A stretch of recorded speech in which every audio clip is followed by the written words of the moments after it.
Thing of recording in progress. And then I'm going to share my screen quick to do a nice little intro as more people keep filing in.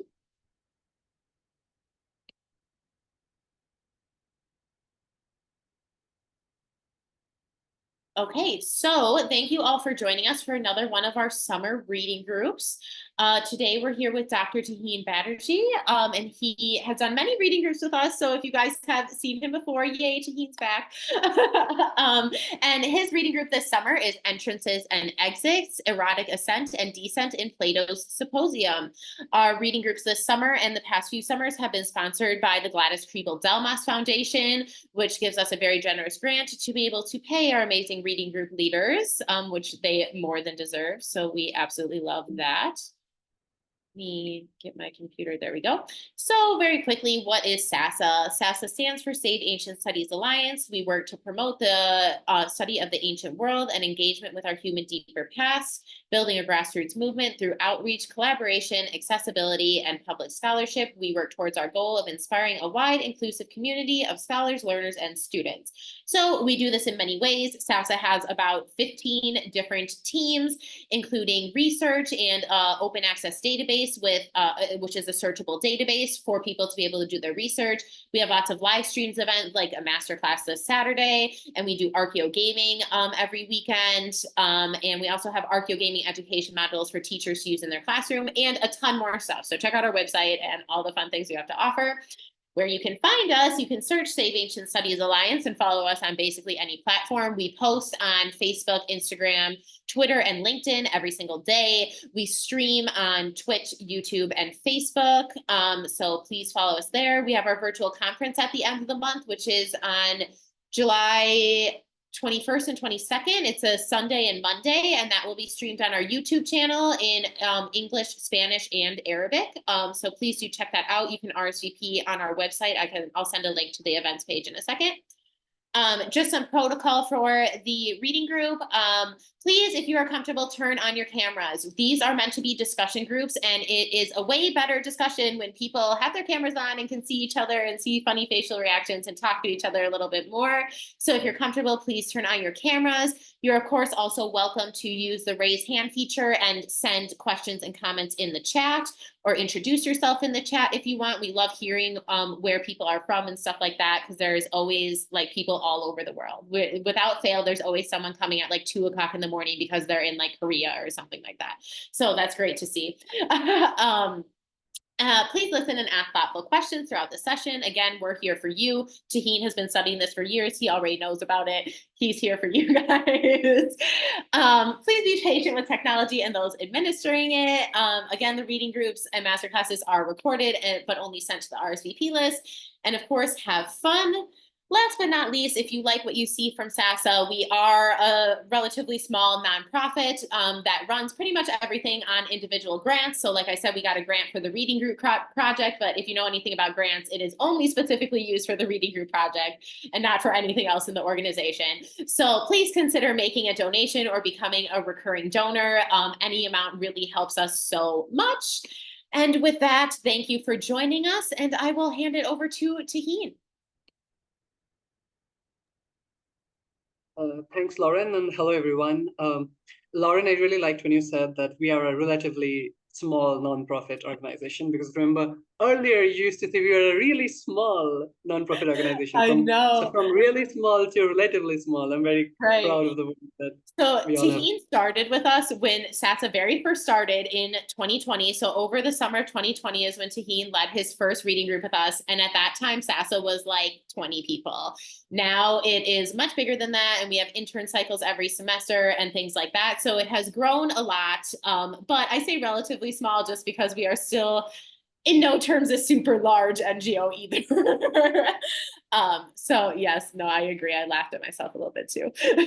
Oh yeah, no, it's good. So as I said, going from really small to relatively small. So that's also, yeah. I mean, I started my work with SASA in 2020. That was the middle of the pandemic, at the beginning of the pandemic, the first few months of the pandemic, and so I'm one of like the OG reading group leaders for SASA. And I was just telling Lauren, this is my fifth reading group for SASA. I had to skip last year, but other than that, I've been doing this like summers and winters.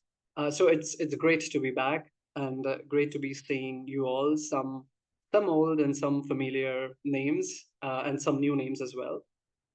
So what I usually like to do is start, and because we are not a lot of people, thankfully, uh, what I like to do is go around and with just briefly introducing yourselves, um, just your name, what you do, and maybe what interested you about this reading group.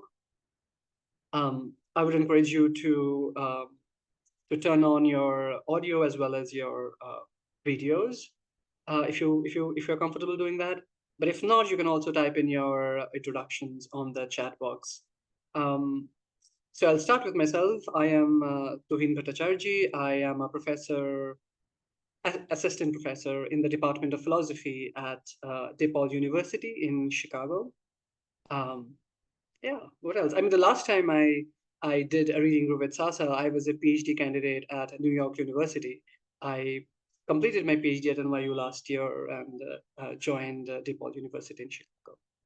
So very glad to be here, and maybe I'll just go in the order I see you on my screen, and you can, if you're comfortable, um, unmute yourself and say a little bit about yourself. Um, Jack, because your video is on, I see you first. So if you could just, introduce yourself. So I'm Jack. I'm the director of a small public library in Kansas. I went to the University of Michigan, studied literature there, but I did my language stuff in Greek. So this is interesting for that reason. Wonderful. Great to have you. Welcome, Jack. Dr. Patrick Horn. Good morning from Pescadero, California. I'm on the south coast of the San Francisco Peninsula. I'm a musician. I serve here on the Municipal Advisory Council, which is, in my mind, something like Plato's Guardian of the Republic. And my background is in literature, history, philosophy, religion, psychology, and I've been a member of the Vedanta Society for over 20 years. So bringing all of that intellectual context and interest to all of these different studies. Glad to be here today. That's wonderful. Yeah, I work with ancient Indian philosophy as well, ancient Greek philosophy, ancient Indian philosophy, as well as feminist philosophy, queer theory, psychoanalysis. So it's great to have you, Dr. Horn. Will?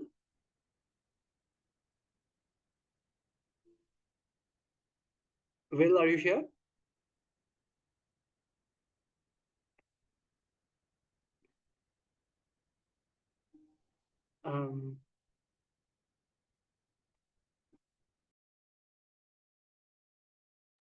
Will might be having some issues with audio, it seems. I'll be back. Brian Smith.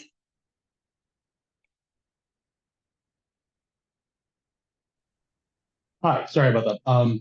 I'm actually doing household chores while listening to you guys, so I'm not going to turn on my video. I have 2 master's degrees in Egyptian art and archaeology from the University of Memphis and the University of Chicago, where I taught as an adjunct for about 9 years.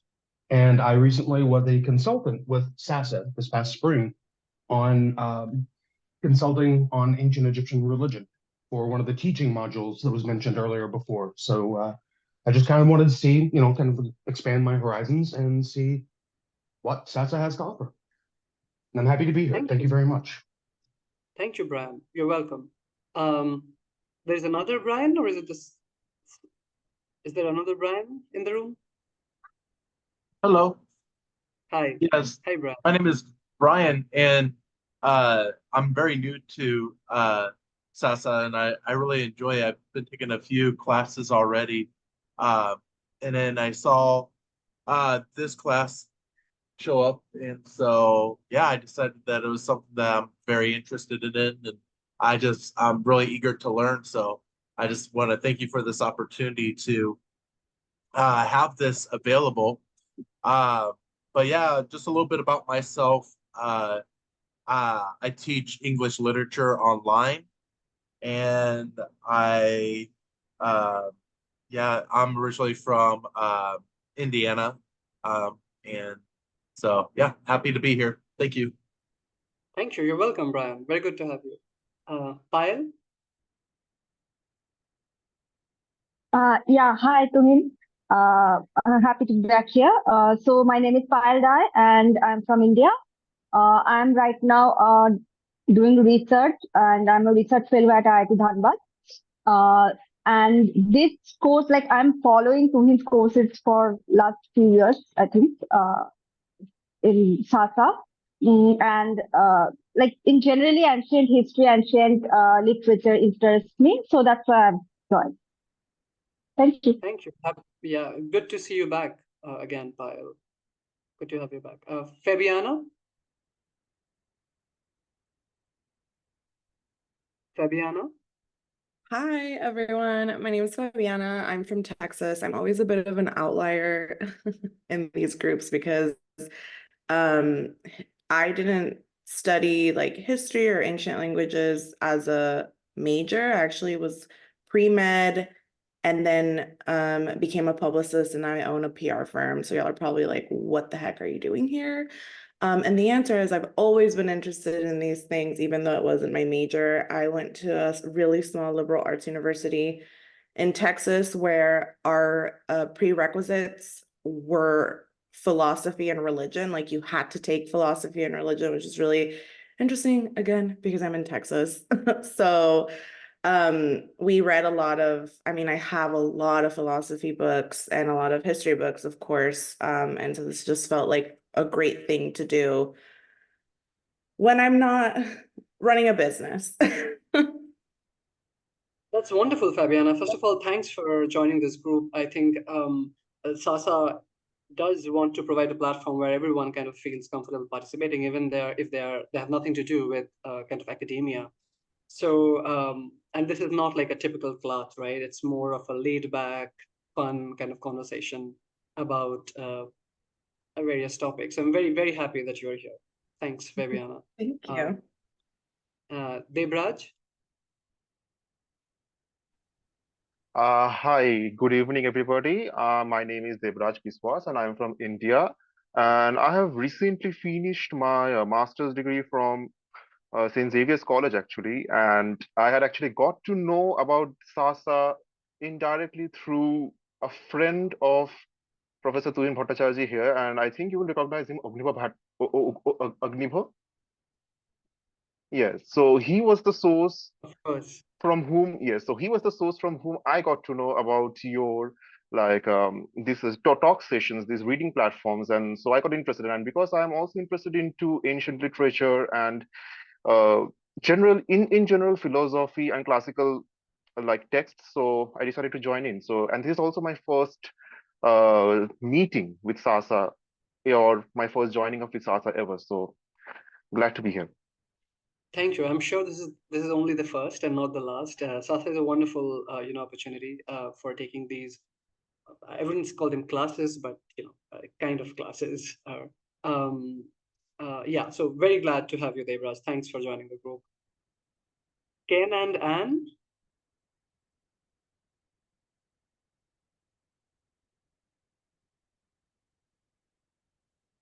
Ken and Anne. Okay, we'll come back. Abhishek.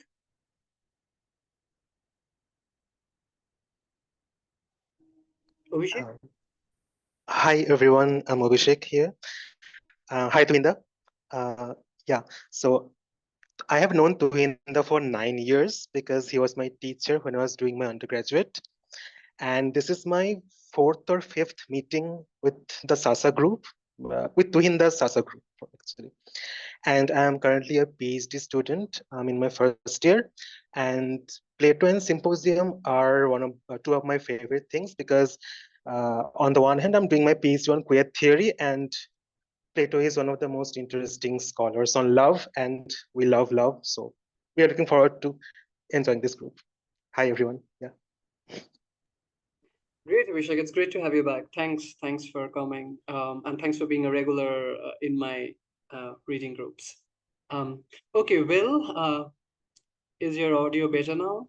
Yeah. Sorry about that. I just couldn't hear anything No at problem at all. first. But yeah, I'm Will. I'm a New York City high school teacher. I teach global studies.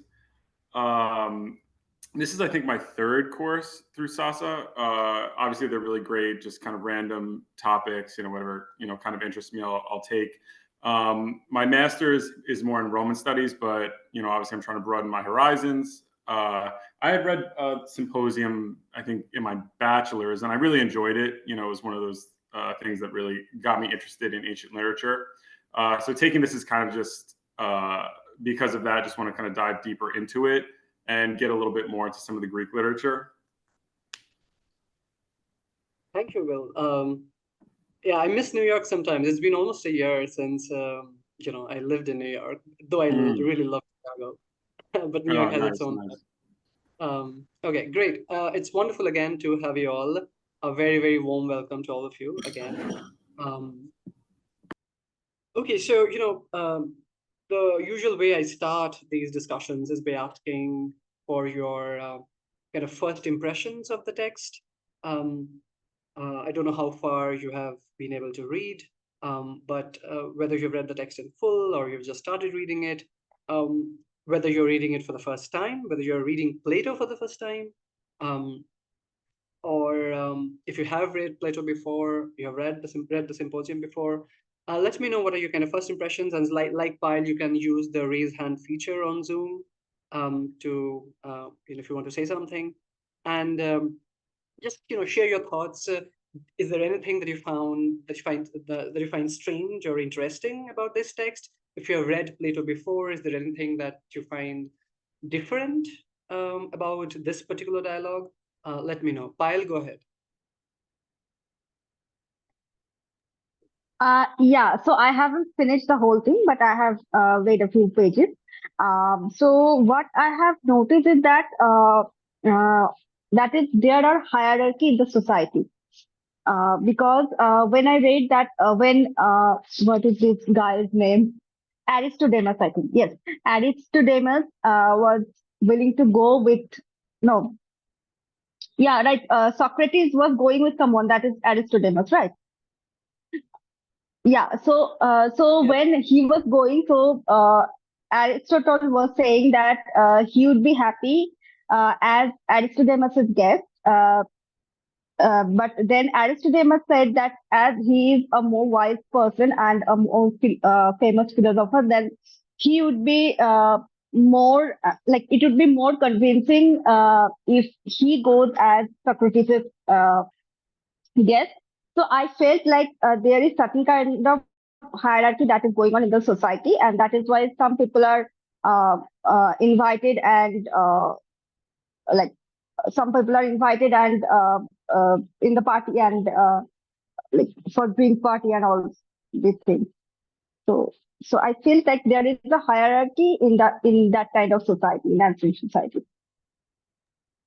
Yeah, I mean, of course, the ancient Greek society was very rigidly defined by hierarchies, and we'll talk about those hierarchies more, in fact, hopefully in the next session when we discuss some of the speeches and the hierarchies, not only between citizens and slaves, but also, of course, the hierarchy between men and women, older men and younger men, the hierarchies within pederastic relationships, which we'll also have the opportunity to talk about. Aristodemus was, of course, one of the younger members of that group, and it's also like a very funny situation there, right? Do you remember how Socrates asked Aristodemus to join him, and Aristodemus goes with him, and he's initially a little hesitant because he wasn't invited, but he hopes that Socrates will explain to the hosts that why Aristodemus is there with him. But instead, Socrates just doesn't ask Aristodemus to go, and he ends up at a neighbor's porch. right? And he just doesn't go inside. It's like very strange, and then people have to go and call him and bring him back. So this is also like a very interesting dialogue. I think this is also like the most dramatic of the Platonic dialogues. You have you have like the setting of a drinking party. You have so many frame narratives, and there are very interesting characters. Every character is so different, and we'll see at the very end when Alcibiades enters how he enters the party. He's totally drunk. He has his drunken kind of revelers with him. So it is a very funny dialogue as well, and we'll see how kind of the interplay of the comic and the tragic elements in this dialogue throughout. Thanks, Payal. Any other thoughts, initial responses to the text? Dr. Horn? Yes, you mentioned the funny circumstance of it and the frame narratives. One thing that really sticks out to me is whether we even have a reliable narrator, because this whole symposium is a recollection that from Apollodorus that happened a long time ago. And not only did it happen a long time ago, but everybody was drunk. And so there's a question of whether we can even trust anything that's being said. And I think that that adds to the comic tension of the situation. Yeah, absolutely. That's a brilliant point. And, this is the most complex framing, I think, of all of the Platonic dialogues. I mean, Plato dialogues are usually quite complex in their framing. You rarely get to see a dialogue where you're just looking at the scene directly. It's always being narrated by someone, or sometimes by Socrates himself. Socrates says, okay, this is something that happened last night, right? So Plato never really shows us anything directly. It's always mediated through these narrative strategies. And many of you are aware that Socrates never really wrote anything. We don't have any writings of Socrates. So everything we know about Socrates is mediated through the writings of his student, Plato. So in a way, Plato is also recollecting a lot of things that he might have witnessed, might not have witnessed. Probably he had heard about it from someone. So Socrates did not write anything. Plato wrote all the dialogues which feature Socrates. And Plato himself is rarely mentioned in any of the dialogues. There are just a couple of mentions of Plato in the entire Platonic corpus. I think the only two dialogues where we find Plato's mention is Plato's Apology, where Socrates is put on trial, and he has to defend himself. Eventually, he's sentenced to death. And the other is Phaedo. We are told that in the Apology at the trial, Plato was present. Plato, very young Plato at that time, was present. While in the Phaedo, when Socrates is about to die, you will hear the noise of a train behind me at times. That's because I live close to a train line, so I'm really sorry about that. That might be like an interruption at times. But anyway, coming back to Plato, and then in the Phaedo, when Socrates is spending his last hours, and he eventually drinks the fatal cup of hemlock. There we are told that Plato was not present in those moments because he was sick. And Plato makes it a point, to mention that. And there are a lot of readings as to why Plato makes it a point to mention that he's not present. What purpose, narrative purpose, does that serve? So yeah, I think this dialogue, Plato's Symposium, is perhaps the most complex, because when the dialogue begins, we hear from Apollodorus. Apollodorus is speaking to this unnamed person, right, to this unnamed friend, who has asked Apollodorus about the events that took place many years ago, actually. So I think the events of the Symposium, we know, took place in 416 BC, because this Symposium, this drinking party, is occasioned by Agathon's winning his first prize at the the festival, the Dionysian theater festival, right? Dedicated to the god Dionysus, the city Dionysia in Athens. And we know from historical sources that this took place in 416 BCE. And from internal evidence in the text, we know that Apollodorus's narration takes place around 400 BC. So there's a gap of like 15, 16 years between the actual event and Apollodorus narrating it. But the interesting part is that Apollodorus himself was never present at that party, right? So when the friend asks him, Apollodorus, were you there? Were you present there? He says, no, how could you even expect me to be present there? I was just a kid then. I was a very young boy then. I couldn't have been present. So the friend who is asking Apollodorus about this event has already heard it from someone called Phoenix, right? Who has in turn heard it from someone called Aristodemus, who was present at the party. But then somehow Phoenix did not remember the story well, and he, the story he narrated was kind of all garbled. So this unnamed friend is now asking Apollodorus, thinking that maybe Apollodorus was present. But Apollodorus says, well, Phoenix, the story must have been really garbled if you think that I was, or I could have been present there, because it took place such a long time ago. I was just a kid. And so he says, I was not present there. I too learned it from Aristodemus, who was present there, right? So we are hearing like a story within a story within a story. And as you said, I think it's the reliability of the narrator is very much in question, because we hear in Aristodemus's narration that everyone gave a speech. Everyone present there will come across this line at a later point. Everyone present at the symposium gave a speech in honor of Dionysus. And he's narrating all the speeches. He says, I'm narrating all the speeches that I kind of remember, that I best remember to you, that is Apollodorus. But Aristodemus never narrates his own speech, right? Even though he had said that everyone present there had given a speech. So did Aristodemus not give a speech? Or did he kind of forget his own speech?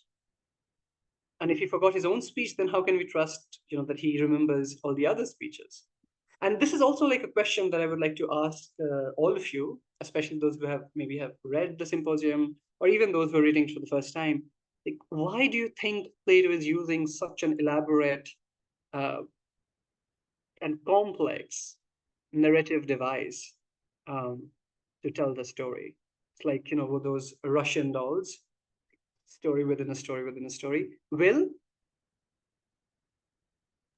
So I almost could compare it to, like, if you watch a movie about history today, it might start by saying, like, based on a true story. It almost is giving, like, the director creative freedom to take what we know and kind of take some liberties with it.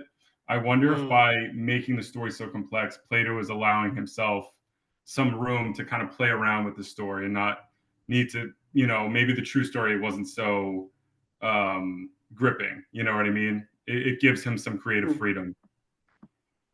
Yeah, no, absolutely. That's a great point. And I think, I think what Plato might be suggesting, again, these are very open questions, right? They have no like correct or wrong answers as such. But perhaps what Plato might be hinting is that what this dialogue shows is philosophical truth rather than historical truth.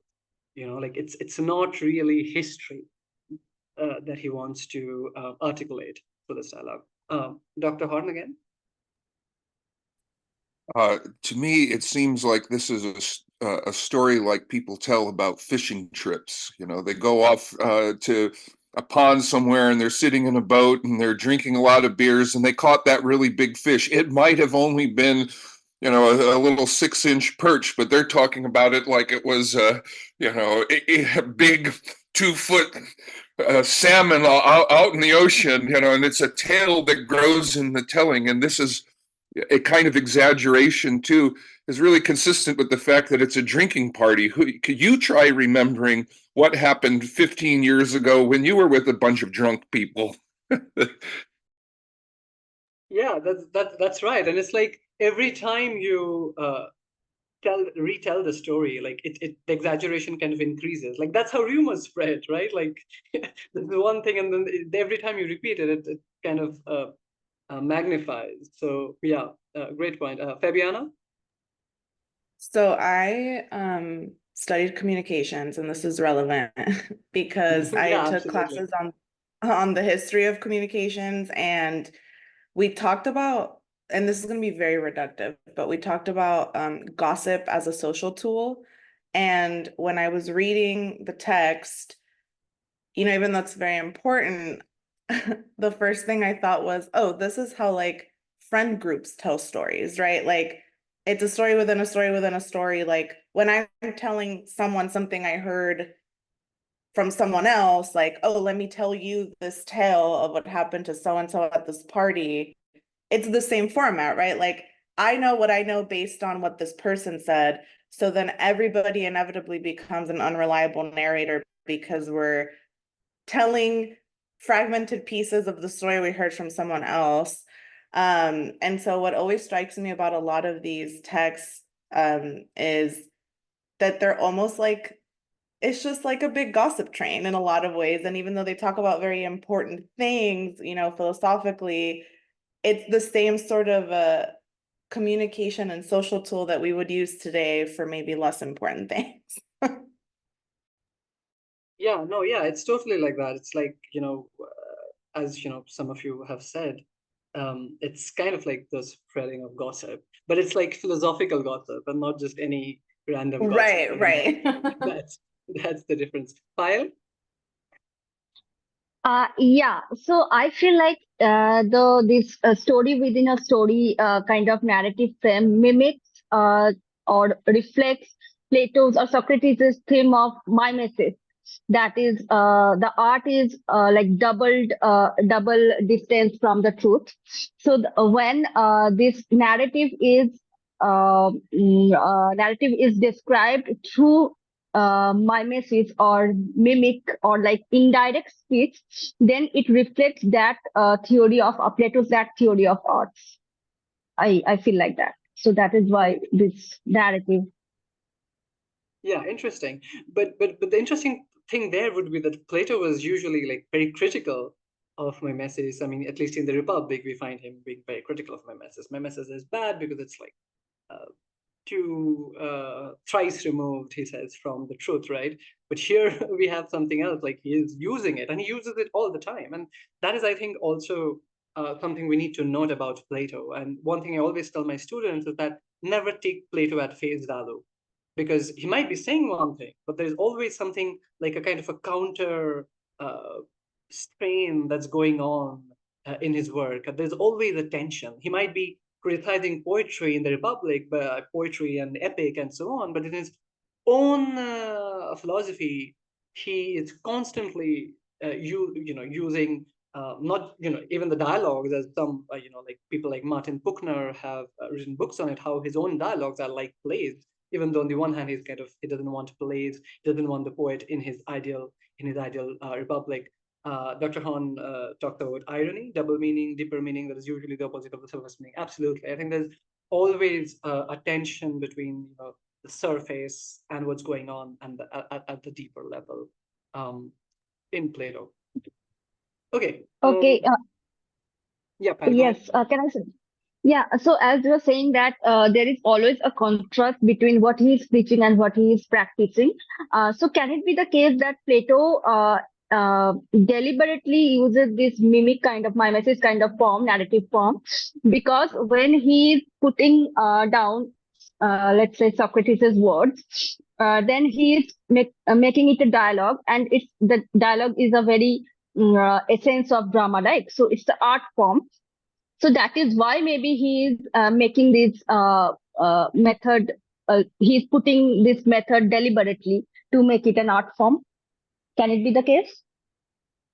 Yeah, but the question is then why is he so critical of tragedies and poetry as such? And that's like that'll take us in a very different direction. But I think it's a big question as to what Plato's I mean, I think it's kind of, we have these very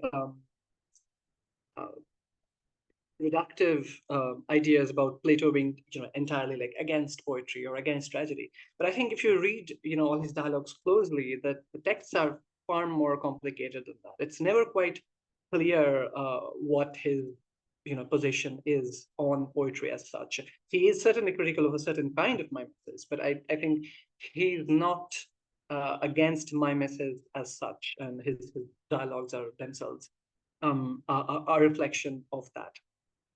Any other thoughts, initial impressions? Jack, go ahead. Okay, so this dialogue is often read with the Phaedrus, which is the other dialogue on love, and that includes a criticism of teaching through writing, preferring a way of teaching directly from one person to the other. And so when you complicate the transmission in your own writing, maybe you're calling attention to that problem. Yeah, that's right. Yeah. So, in the other dialogue that Jack refers to is Plato's dialogue Phaedrus. Also, just one side note here, the Symposium is one of the also in its title is very interesting because it's a very unusual title for the Platonic dialogues.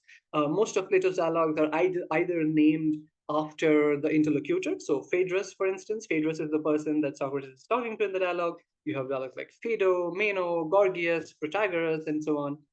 Or they're named after a theme. So the Republic, for instance, even though the Republic is actually a later title, Plato never called it the Republic. Plato, the dialogue was Politeia, which means like on the city.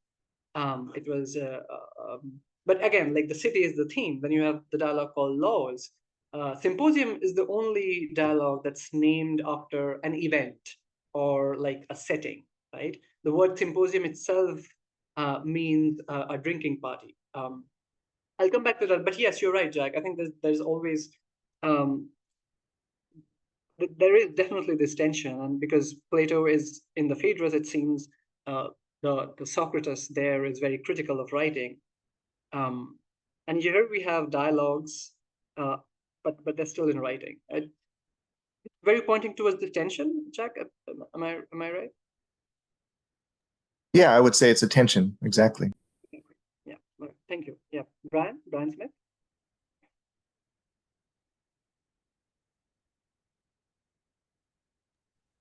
Yeah, sorry.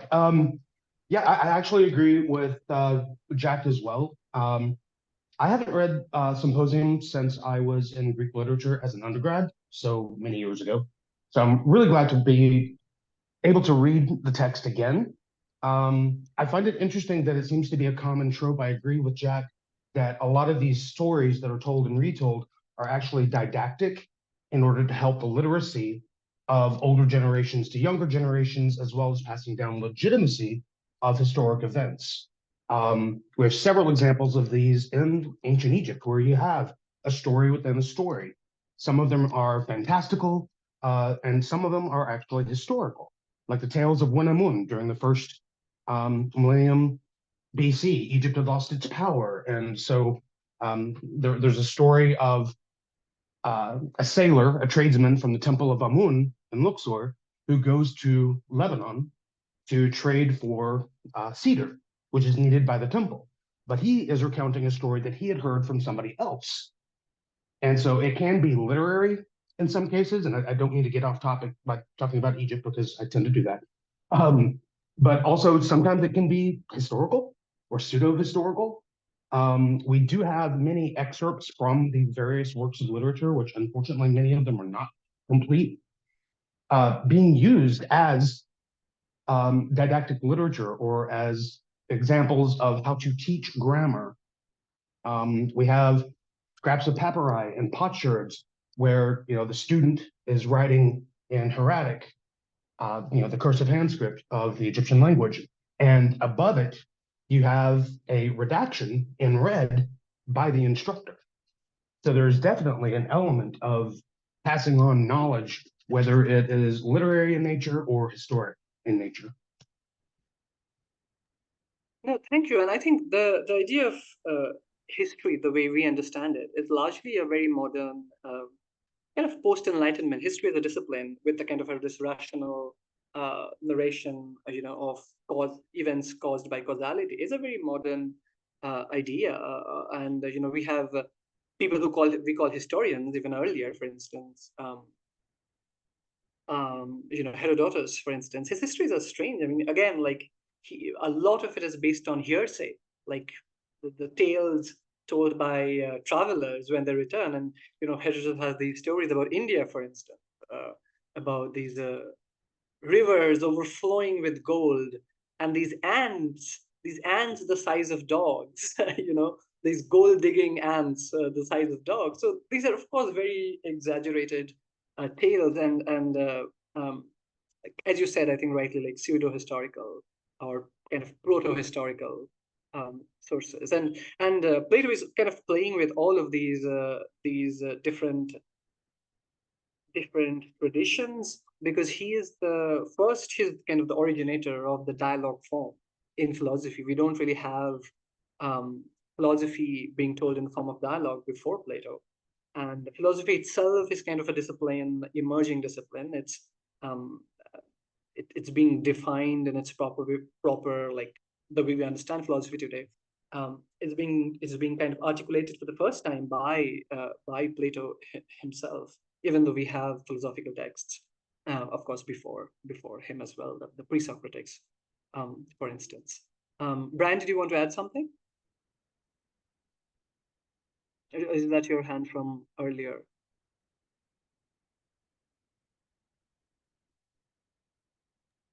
Oh, that's my hand from earlier. I guess I should remember it. Sorry. Okay, no worries.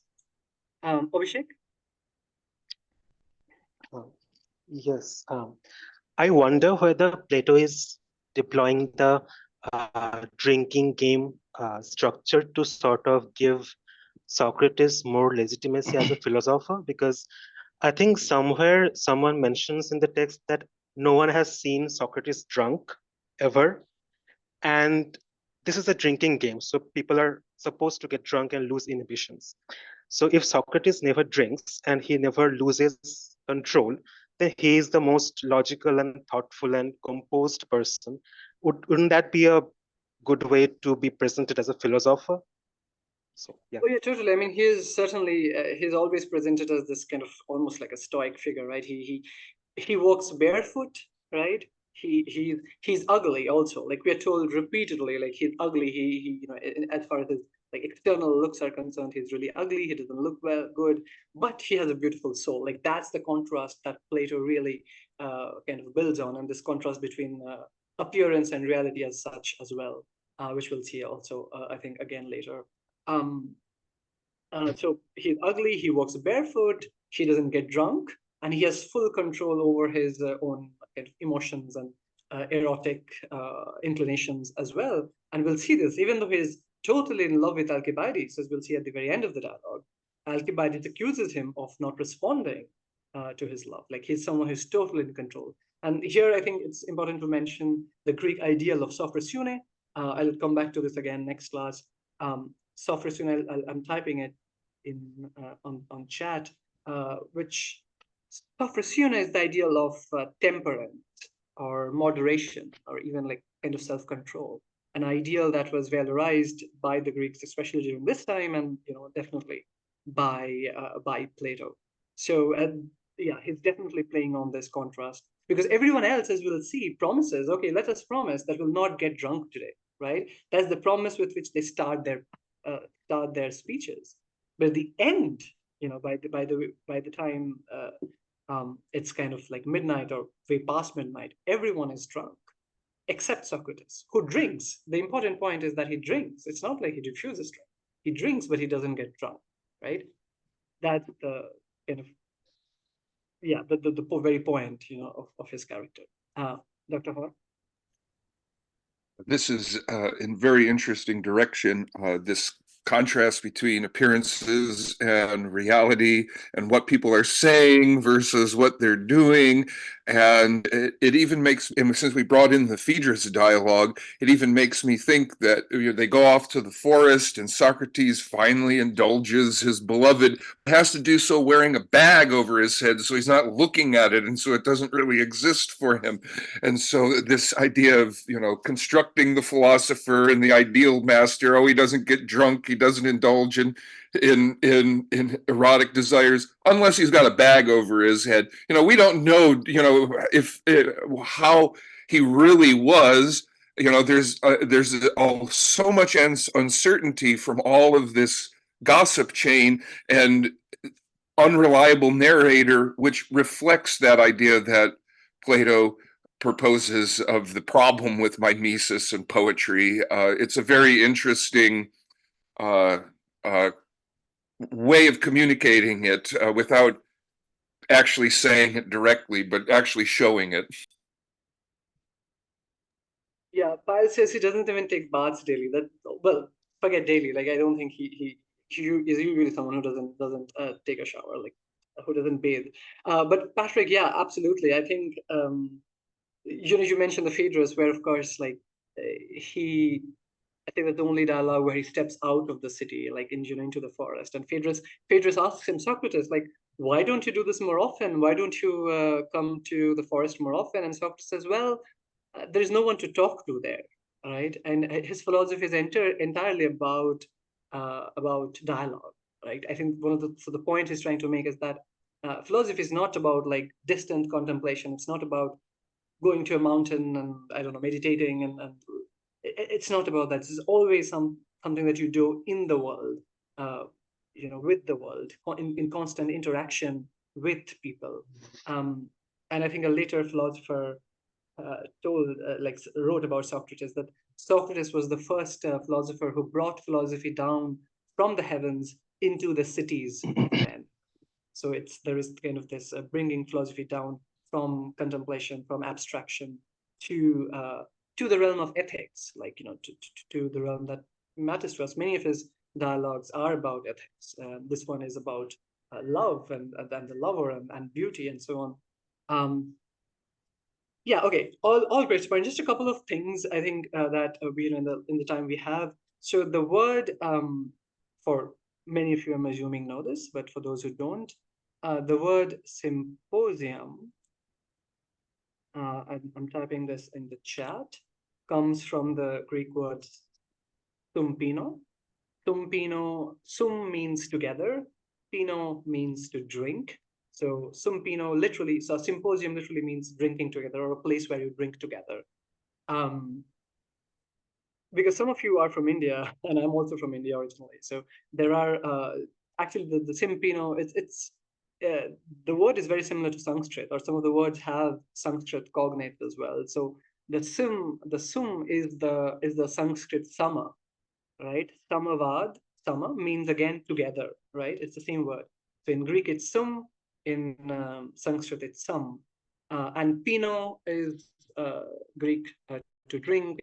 In Sanskrit you have like pibati. So the p word, the n, the na sound becomes the ba sound. So instead of pino, we have piba, like pibati and pibasi and so on. So I just wanted to mention that some of the other words that are also used towards the beginning of the dialogue are sun usia. Yes, Payal, that's right. So sun usia, for instance, sun usia means being together, right? So at the beginning, I think towards the beginning of the dialogue, we are told that we kind of all gathered together. So yeah. So this is the unnamed narrator, unnamed friend telling Apollodorus. Apollodorus, I've been looking for you, he said. There once was a gathering at Agathon's when Socrates, Alcibiades, and their friends had dinner together. So the gathering, the word used for that is sunusia, like this being together. But interestingly, the word had the meaning of being together, but it could also have sexual connotations. It could also mean people having sex. Like that connotation is also present in Greek. And then when Apollodorus says we had dinner together, the word again is sundeipnon, which I just typed into chat. Deipnon from food, sundeipnon, or eating together. A couple of other things, because we talked about, I think Dr. Horn, when you mentioned about this, I mean, we have been talking about the idea of the mimesis and the distancing. that Plato often does in his dialogues. I had a student this last semester who said, I don't believe Socrates ever existed. Like, I think it's just, we don't have any like evidence. I think it's a creation of his students. So we have Plato and we also have Xenophon. So Xenophon is kind of far less known and less read, but just like Plato wrote these dialogues with Socrates as the main character, Xenophon is the other writer who also wrote dialogues with Socrates as the main character. And they're writing kind of at the same time because both Plato and Xenophon were Socrates' students. And just like Plato has a dialogue called Apology, which is about Socrates' trial, Xenophon too has the dialogue called Apology. Just like Plato has a dialogue called Symposium, Xenophon also has a dialogue called Symposium, where we also find Socrates and his friends. Oh yes, Jack, you're right. Aristophanes. I'm coming to that in a moment. Thanks for the reminder. So in Xenophon's dialogue, Symposium 2, we find these people giving speeches and getting drunk. Instead, that the difference, I think, is, I mean, there are lots of differences. One of them is that they don't really give a speech on love. They give a speech on what I think what they're best at or what they like doing, something like that. And very interestingly, guess what Socrates gives a speech on? He says that I see myself as a pimp. Okay, he says I see myself as a pimp, and the best thing I know is how to pimp, how to be a pimp. It's really strange and bizarre in a way, and the reason he gives for that is he says, well, what does a pimp do? The pimp's work is to kind of make their like say the prostitute, for instance, make the prostitute look good, right? So just like the pimp decorates the body or kind of transforms the body of the prostitute, I transform the body, the soul of men, like of my students. Like so, kind of I make the soul more beautiful, just like the pimp makes the body more beautiful. I make the soul of my interlocutors more beautiful. So he's the pimp of the soul in a way. Yeah. Satire is moral philosophy, Dr. Hahn says. So Xenophon is also very interesting, though I think he's much less read. Probably, I think maybe in some ways his dialogues are seen as like less philosophical and more of like an account of Socrates. And yes, so Jack, you mentioned Aristophanes, absolutely. So Aristophanes is he's the comic playwright, right? And from Aristophanes, we know about Socrates because Aristophanes lampoons Socrates in a couple of his dialogues, most notably in Clouds. If you know a little bit about Plato, you would know that Plato is constantly making this distinction between the philosopher and the sophist. So philosophy versus sophistry. The sophistry is the sophist is one who is very brilliant at speaking and arguing, but doesn't have an ethical grounding. He's someone who twists words. And so a sophist is someone who can fight on both sides of an argument, right? Just for the sake of money or some other material benefit. But a philosopher is someone who is directed towards the good. The concept of the good, or agathos, is a crucial concept in Platonic philosophy. That the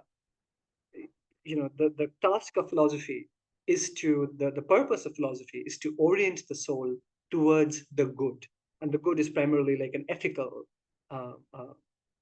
object, if it can be seen as an object. Yeah, a sophist is kind of like a lawyer. You're right, Brian. Like it's someone who teaches persuasion. His profession is to teach how to make persuasive speeches, right? So yes, very much like a lawyer. But the philosopher is one who would only argue for the sake of the good. And remember, there's no detail. This is again something I always tell my students. No detail is like superfluous in Plato, right? The detail in the Phaedo, for instance, that Plato was not present there because he was sick. All of these little details. We are told in the Phaedo that, in the Phaedo, Socrates is talking about what happens to a soul after death, right? So he's talking about leaving the earth and what happens to the soul after they die and after they leave the earth.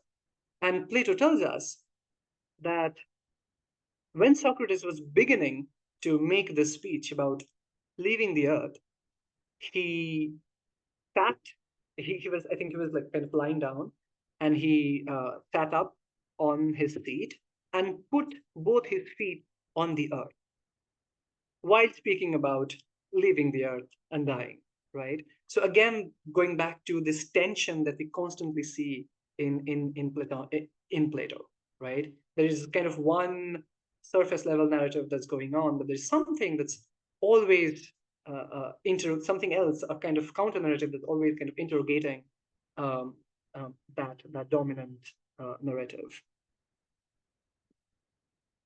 Okay, we kind of are running out of time, but like the first session always passes very fast because Lauren takes up a lot of time. I would like to blame Lauren for this session ending so fast, and also then we kind of go through a round of introductions, which also takes up a lot of time. So what we'll do is this. Again, like 3 sessions on the symposium are really less. They're not enough to do any kind of justice. But we'll try to focus on some of the important aspects. So so for the next class, I would ask you to read through so the 5 probably you have already done that, the first 5 speeches, and then also Socrates or Diotima's speech till the very end. So what we'll try to do in the next class is like spend the first half of I keep saying class because I'm used to the next session.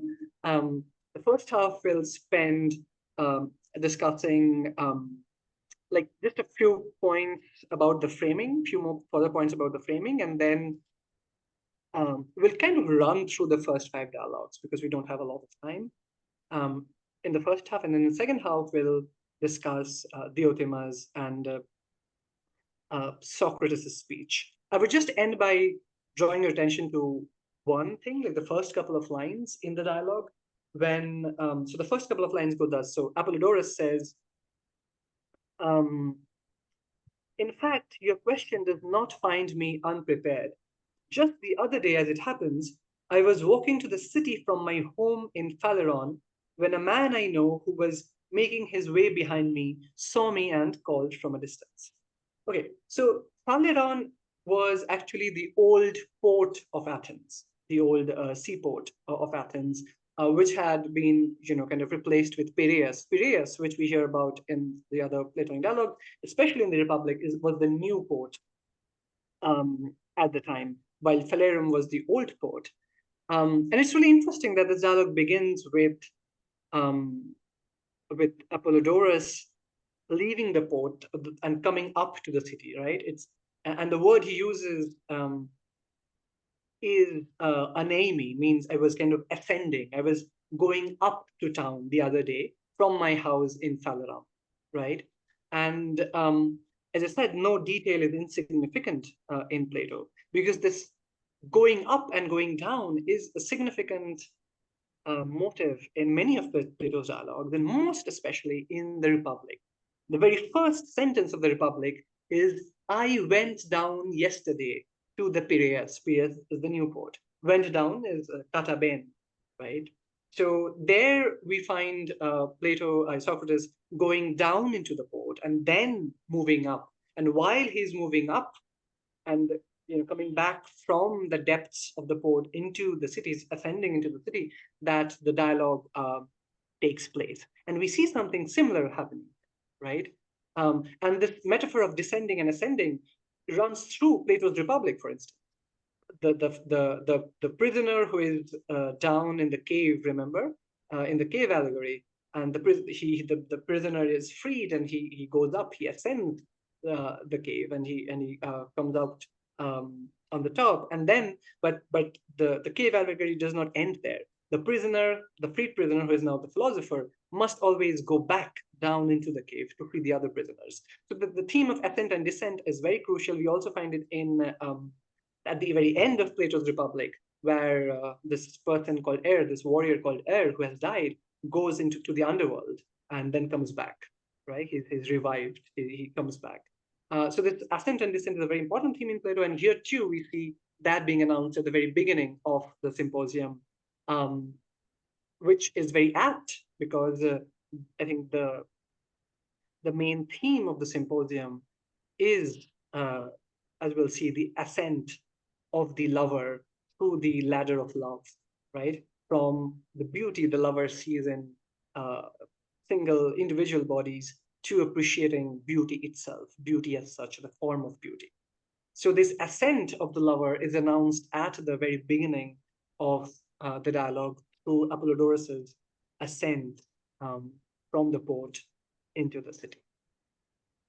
Okay, thank you. Any final comments that you want to make? I see we are kind of out of time, but if there are any final, also free to leave because we are out of time. But if there's anything that you want to bring your attention to, maybe for the next class, feel free to do so. First of all, thank you so much for offering this. This is fascinating. I definitely will finish the text by next class. So thank you so much for a wonderful and engaging conversation. I look forward to next Thank week. you, Brian. Yeah, thank you. Thank you everyone for participating, for talking. I would encourage everyone else to speak as well and just to share your thoughts. This is again like a not like a typical class. So yeah, just feel free to talk and just, raise your hand using the raise hand feature.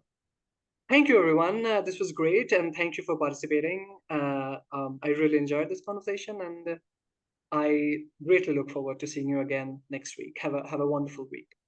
Yes, thank you so much, Shaheen. Amazing as always. And we will see you all next week. Thank you. Bye.